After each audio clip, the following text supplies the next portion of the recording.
auto-TB.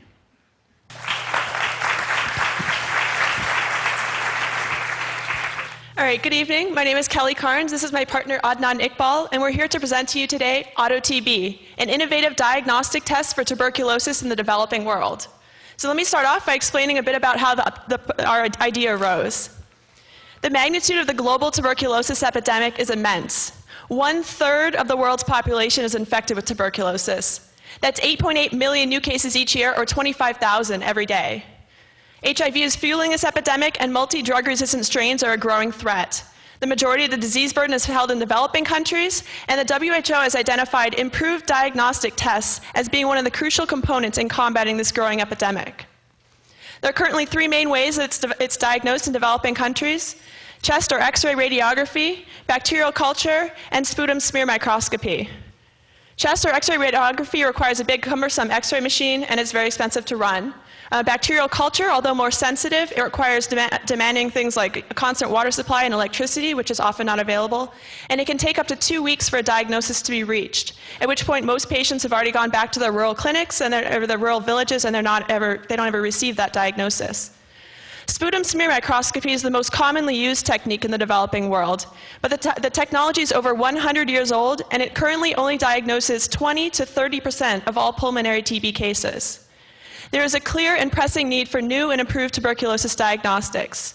It's my pleasure to present to you today AutoTB, which provides a rapid, sensitive, and inexpensive solution to this global problem.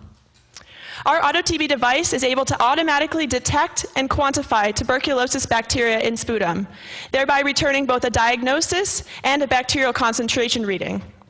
We believe that these capabilities give us the following core competencies.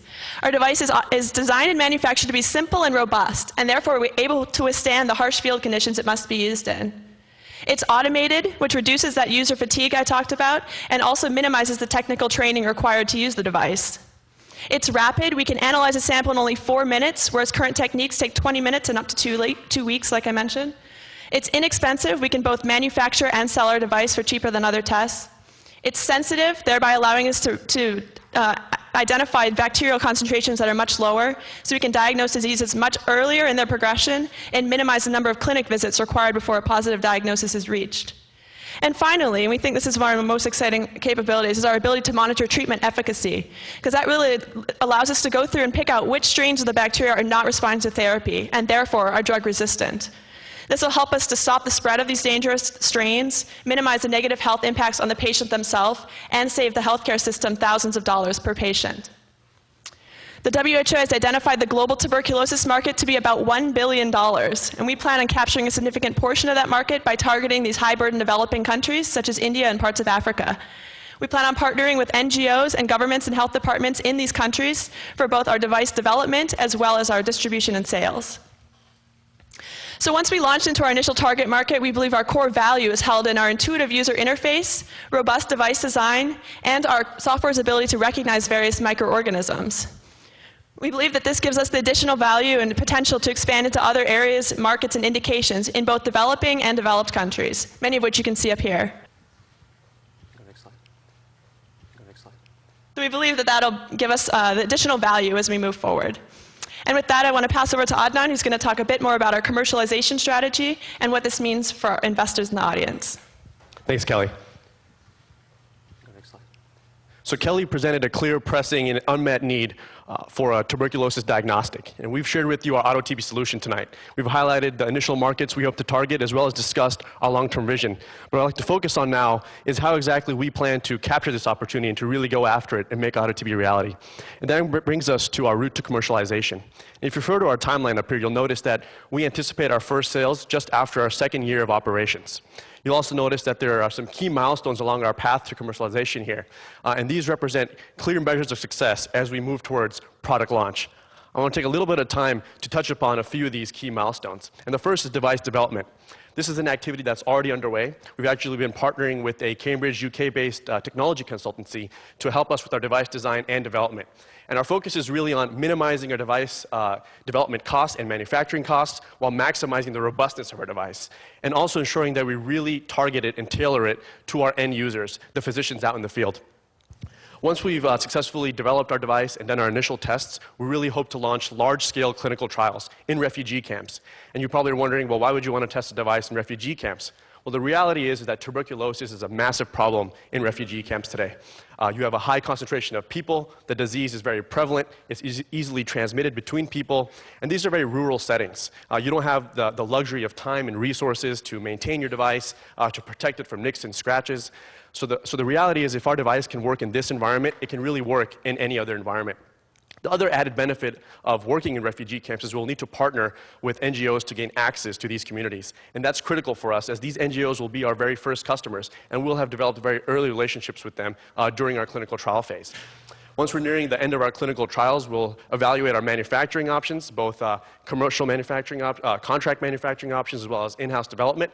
But one of the most critical milestones here is being included on the WHO pre-qualification list. And this is critical for our very first sales and contracts, as WHO is one of the key procurement agencies in high-burden developing countries. As we move along our path here, we anticipate launching our product in Q2 2012, and we'll see sales soon thereafter.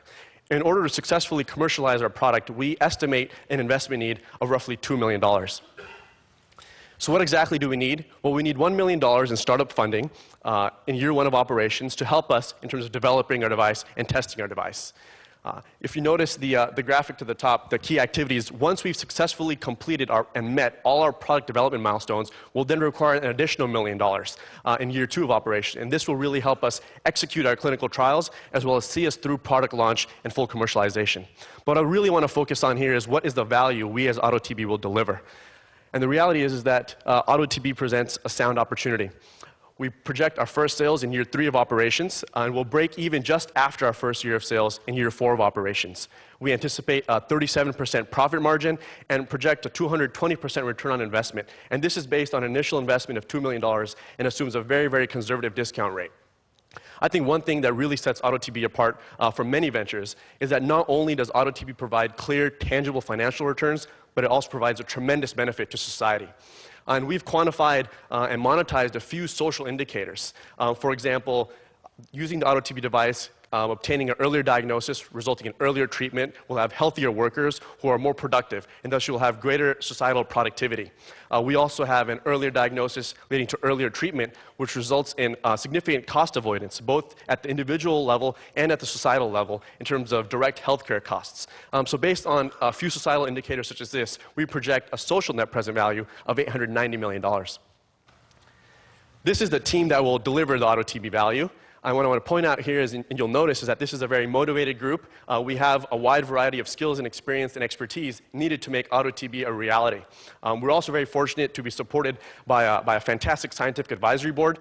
They're very dedicated and very experienced, and they've really helped us move this project along.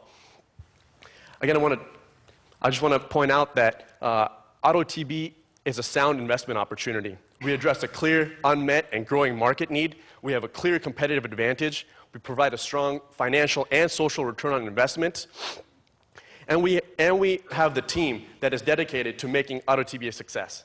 So with that, we thank you, and if we have time for questions, we'll entertain a few questions. No questions. Okay. All right. Thanks very much, guys. So you just heard about a team